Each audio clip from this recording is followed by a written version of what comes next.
Now, speaking of the transfer portal, we're going to use this to move over to college basketball. And I came across an article on The Athletic talking about the article is called Secrets of the College Basketball Transfer Portal, Rampant Tampering, Back Channel Deals, and Effed Up Cycle. Now, this stuff is not just linked to college basketball. This is linked to college football and any sport, major money sport, with a transfer portal in it. This article spoke on college basketball, and there's one coach in college basketball that won't let his team shake the hands of other teams. Now, the public reasoning originally that came out for this was because of COVID-19 stuff and him not wanting to expose his team. The real reason is he had some star players he didn't want talking to bigger schools and having other coaches go, hey, call me at the end of the season. I got a roster spot for you. Andrew, you and I have had different opinions on the transfer portal for a while. What's your opinion on this article that we're talking about right here? I think it makes a lot of very good points. But at the end of the day, I think it's just something that's kind of inevitable. The second that this ruling was made, it condemned mid-majors and low majors. We're going to get a little bit more into some mid-majors, but if you are anything other than a Power 6 school or within the West Coast Conference or the Mountain West, you can win the rest of the season and your rankings will still plummet. You could win every single game and your rankings, and this is just from looking at it from the aspect as a team. This is how the transfer portal has already hurt college basketball. It's helped it in plenty of other ways, but it's absolutely hurt it in that aspect. And I definitely understand the standpoint of a coach at a mid-major school who doesn't want to lose his guys, because it's super easy for somebody going to a mid-major school that doesn't have the most resources, academic or athletic resources, to see how the grass can be greener at high major Power 5, Power 6 schools. So if you think that you have the opportunity to go play at a different school, I don't see why you wouldn't go and try to. But also, I understand how a coach who is a mid-major who relies heavily on player retention, to be a good team, would want to do everything within their power to avoid that happening.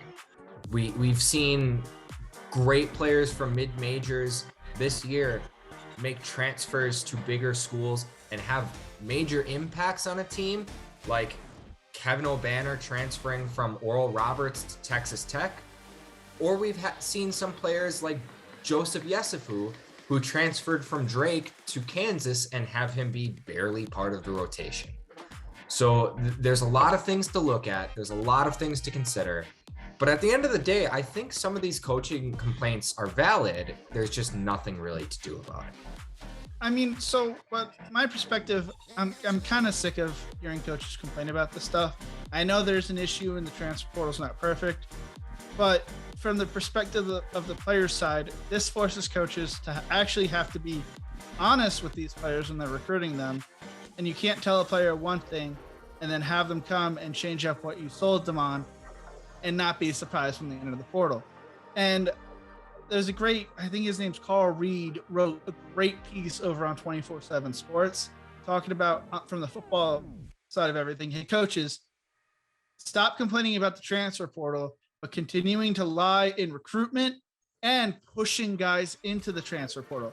Because a guy entering the transfer portal isn't always, hey, I'm mad I don't have playing time, I'm entering the transfer portal and leaving.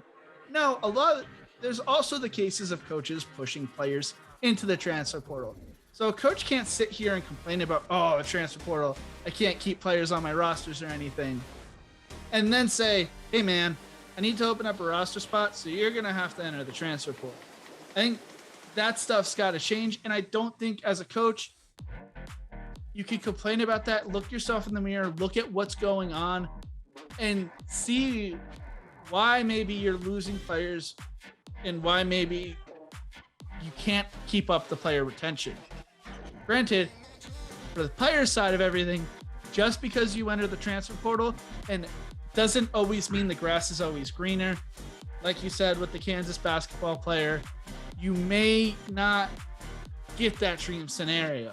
So know the risks you're taking when you're entering the transfer portal and the image around entering the transfer portal. But the tampering stuff was always going to happen. I mean, it happens in recruitment all the time. None of this stuff is surprising.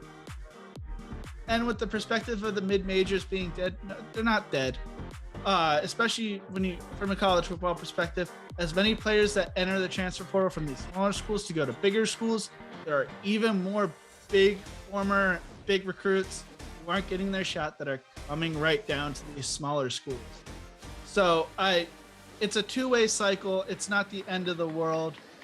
I also don't blame players going for bigger opportunities, especially at these bigger programs, because you put up star numbers at Oral Roberts, or you go put up star numbers at Ohio State.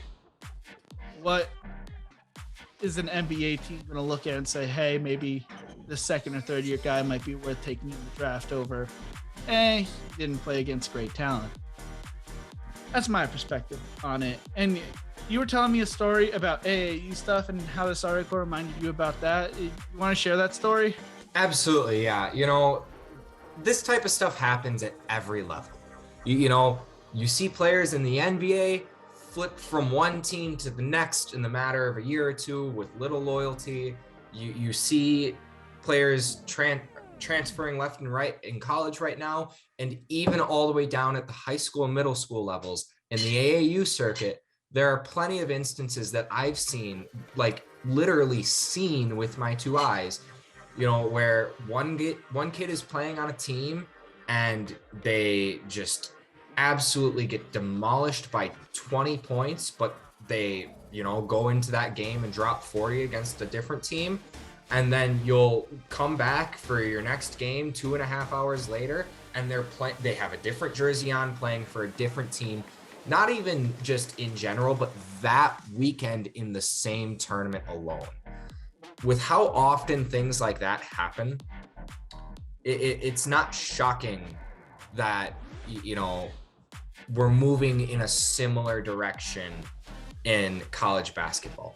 It will never quite get to be that level of things. But even right now, if you decided to transfer mid-year, as long as you did it by a certain date, you can still be eligible. You could have legitimately played on 2 different teams this year in college basketball.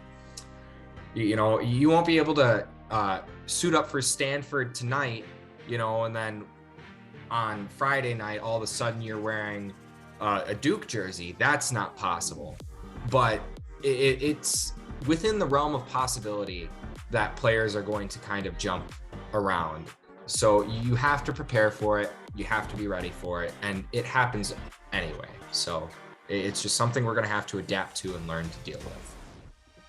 I mean, as long as coaches are looking to take the next opportunity, I mean, a lot of, at least at the college football level, you don't see it as much with the college basketball level. I don't feel like a what would be considered a mid-major in college football, you see these guys taking these bigger jobs and jumping at the better opportunities to move up. So why not say, if I'm a player, I'm looking at it, I'm like, hey, if coach is going to leave for a better opportunity, why shouldn't I leave for a better opportunity? And then there's the guys who really either want to move closer to home or are struggling academically and want to go to a school that has better academic resources because they have the talent to do that. And we do see that sometimes too, though, with the coaches. Even just a few years back, Nate Oates signs a huge contract to continue coaching at Buffalo.